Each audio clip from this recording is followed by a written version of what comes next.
62 లక్షల మంది ప్రజల్లో మెడ్ప్లస్ బ్రాండ్ మెడిసిన్స్ కి మారడం వలన 915 కోట్ల రూపాయలు సేవ్ చేసుకున్నారు. అదే మెడిసిన్స్ అదే క్వాలిటీతో 50 to 80% డిస్కౌంట్. ఫిషరీస్ అని చెప్పేసి సో దీని గురించి వివరిస్తారా? దీని లక్షణాలు ఎట్లా ఉంటాయి? ఇప్పుడున్న అధునాతన చికిత్స పేషెంట్ భయంకరమైన అంటే పెయిన్ఫుల్ ఏంది అంటే కనుక ఫిషర్ తోటి. ఫిషర్కి వచ్చిన వాళ్ళకు పెయిన్ వర్ణనాతీతంగా ఉంటుంది. అసలు వాళ్ళు కూర్చోవడం కాదు కదా, ఇంటి నుంచి బయటికి కూడా రాదు. ఎందుకు అంటే మనకు మోషన్ పోయే ద్వారం ఏదైతే ఉందో సేమ్ మన లిప్స్ లాగానే ఉంటుంది, సెన్సిటివ్గా ఉంటాయి. అక్కడ బ్లడ్ సప్లై కావచ్చు, లేకపోతే నర్వ్ సప్లై కావచ్చు, విపరీతంగా ఉంటుంది. ఇప్పుడు సపోజ్ మనకి ఎక్కడన్నా బోనీ ప్రామినెన్సెస్ అంటే చెవి మీద కానీ ముక్కు మీద కానీ చిన్న పింపుల్ అయినా కానీ విపరీతమైన పెయిన్ ఉంటుంది. ముట్టుకోనియదు. మినిమం ఒక వారం రోజుల వరకు మనం అసలు ఆ ఏరియా కూడా టచ్ చేయలేం.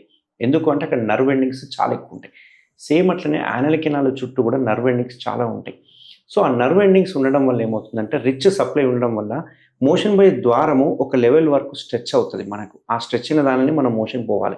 అట్లా కాకుండా గట్టిగా ముక్కడం ప్రాక్టీస్ చేయడమో లేకపోతే గట్టిగా ముక్కి తీసినప్పుడు ఏమవుతుందంటే ఆ మోషన్ వచ్చేటప్పుడు మొత్తం మోషన్ కింద చీల్చుకుంటూ వస్తుంది.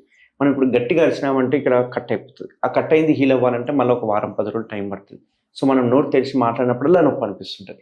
సేమ్ అట్లనే యానల్ కెనాల్లా కట్ అయిపోతుంది. ఆ కట్ అయిన దాన్ని మనం ఫిషర్ అంటుంటాం అన్నమాట. ఆ కట్ అయిన వెంటనే అక్కడ నుంచి విపరీతమైన బ్లీడింగ్ అయిపోతుంటుంది, భయంకరమైన పెయిన్ఫుల్ ఉంటుంది. మోషన్ పోయిన తర్వాత బర్నింగ్ సెన్సేషన్ ఉంటుంది. ఇది ఎంత బర్నింగ్ సెన్సేషన్ ఉంటుందంటే 4 to 5 hours బర్నింగ్ సెన్సేషన్ ఉంటుంది. ఇట్లాంటి పేషెంట్స్ నెక్స్ట్ డే మోషన్ వెళ్ళాలి అంటే కళ్ళలో నీళ్లు తిరుగుతుంటాయి, కళ్ళల్లో ఏడుస్తుంటారు. వాళ్ళు ఆ మోషన్ ఆపుకుంటారు, తినడం బంద్ చేస్తారు. దీనివల్ల మోషన్ ఇంకా హార్డ్ అయిపోవడం స్టార్ట్ అవుతుంది. ఈ లక్షణాలు ఎలా ఉంటాయంటే పెయిన్ఫుల్ డెఫికేషన్ ఉంటుంది, విపరీతమైన పెయిన్ ఉంటుంది, బ్లీడింగ్ ఉంటుంది, burning sensation and painful bleeding రావడం, ఇట్లాంటి లక్షణాలు ఉంటాయి. ఇట్లాంటి వాటికి ఓపెన్ సర్జరీలో ఏం చేస్తామంటే ఈ యానల్ కెనాల్ దగ్గర ఉన్న స్పింక్టర్స్ అంటాం, ఆ స్పింక్టర్స్ని కట్ చేయడం జరుగుతుంది. ఈ ఓపెన్ టెక్నిక్లో ఏమవుతుందంటే మనం కొంచెం గనక ఎక్కువ కట్ చేసినామంటే కనుక మోషన్ కంట్రోలింగ్ కెపాసిటీ పోతుంది. అది డేంజర్ అన్నట్టు. అందుకే ఓపెన్ సర్జరీలో కంట్రోలింగ్ కెపాసిటీ పోయే అవకాశాలు ఉంటాయి. అందరికీ ఉంటాయని కాదు, చేసే టెక్నిక్ను బట్టి ఉంటుంది.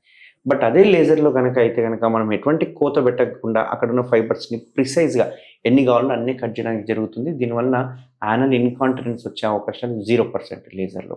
And patient within 6 hours discharge చేయొచ్చు, యథావిధిగా వాళ్ళ పనులు చేసుకోవచ్చు. ఇది కంప్లీట్ పెయిన్లెస్ ప్రొసీజర్. డాక్టర్ గారు మీరు అన్నట్టు ఇప్పుడు మనం సెడెంటరీ లైఫ్ స్టైల్ పెరిగిపోతుంది, కూర్చొని ఎక్కువ చేస్తున్నాము, ఎక్కువ వ్యాయామం చేయట్లేదు, ఫైబర్ ఫుడ్ తక్కువ తీసుకుంటున్నాము. సో ఇవి మీరు ఉన్న పైల్స్ కానీ ఫిషరీస్ కానీ సమస్య కారణమవుతుందని చెప్పేసి అన్నారు కదా. ఇందులో ఒకటి ఏంటంటే ఇటువంటి సమస్యలకు దూరంగా ఉండాలంటే మన లైఫ్ స్టైల్లో ఎటువంటి చేంజెస్ తీసుకోవాలి? నెంబర్ 1. నెంబర్ 2 అంటే above 40 or above 50 పీపుల్ అంటే వాళ్ళకు ఒక్కోసారి ఇట్లా ఈ పైల్స్ లాంటి సమస్యలు, అప్పుడప్పుడు బ్లడ్ లాంటి సమస్యలు వచ్చినప్పుడు కొలనోస్కోపీ లాంటి టెస్టులు చేయించుకోవడం అవసరమా? అవసరమైతే ఎవరికి అవసరం? సో ఈ సెడెంటరీ లైఫ్ స్టైల్ చూసుకుంటే కనుక ఇప్పుడున్న కాలంలో ఫ్రాంక్గా చెప్పాలి అంటే వాష్రూమ్కి వెళ్ళే ఏ పేషెంట్ కావచ్చు, ఎవరైనా సరే వితౌట్ ఫోన్ ఎవరు వెళ్ళరు. ఖచ్చితంగా ఫోన్ తీసుకెళ్తారు. ఫోన్లో సినిమా చూడడము, రీల్స్ చూడడము, ఏదో ఒక టైంపాస్ పని చేయడము. 5 నిమిషాల కంటే ఎక్కువ కూర్చునే వాళ్ళ సంఖ్య చాలా ఎక్కువ ఉంటుంది. అర్ధగంట కూర్చునే వాళ్ళ సంఖ్య కూడా చాలా ఎక్కువ ఉంటుంది. మోషన్ని ఎలా పాస్ చేయాలంటే వితిన్ 1 minute to 2 minutesలో మనం మోషన్ని కంప్లీట్ చేసేసేయాలి. అంతకంటే ఎక్కువ ప్రెషర్ ఇవ్వకూడదు మనం యానల్ కెనాల్లో. సో అట్లా కాకుండా 5 నిమిషాలు 10 నిమిషాలు అలా కూర్చోవడం వల్ల వాళ్ళకి తెలియకుండానే మోషన్ కెనాల్లో ప్రెషర్ పెరిగిపోతూ ఉంటుంది. ఇట్లా ప్రెషర్ పెరిగిపోవడాన్ని మనం యానల్ కెనాల్లో మనకి ఫిషర్స్ కానీ ఇవన్నీ రావడానికి కారణం. దీన్ని కాన్స్టిపేషన్ అంటుంటాం.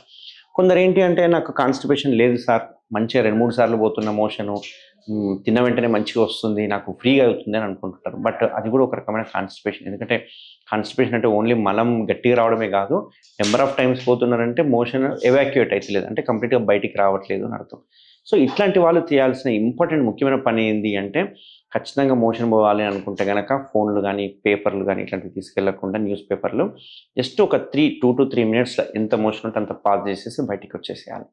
మోషన్ ఫ్రీగా అవ్వాలి అంటే ఖచ్చితంగా వాటర్ ఎక్కువ తీసుకోవాలి. మీరు అడిగారు డైట్ ఎలా ఉండాలి అనేది. సో ఈరోజు చూసుకుంటే కనుక డైట్ ఇష్టం వచ్చినట్టుగా ఉంటుంది, కలిగుర గంపలాగా ఉంటుంది. ఎవరు ఏం తింటున్నారో ఐడియా కూడా ఉంటుంది. మనం ఏం తీసుకుంటున్నాం ఫుడ్ అనేది ప్రోటీన్ ఎంత శాతం ఉండాలి, కార్బోహైడ్రేట్ ఎంత ఉండాలి, ఫైబర్ కంటెంట్ ఎంత ఉండాలనేది ఎవరికి ఐడియా లేదు. సో ఇక్కడ చూసుకుంటే కనుక ప్రోటీన్ అనేది 1 gram per kg body weight చొప్పున ప్రోటీన్ తీసుకోవాలి. అంటే నేను ఒకవేళ 70 kgs ఉన్నానంటే 70 grams ఆఫ్ ప్రోటీన్ అనేది ఖచ్చితంగా బాడీలో ఉండాలి. ఎందుకంటే ఫర్ మజిల్స్కి కావచ్చు, ఇమ్యూనిటీకి కావచ్చు.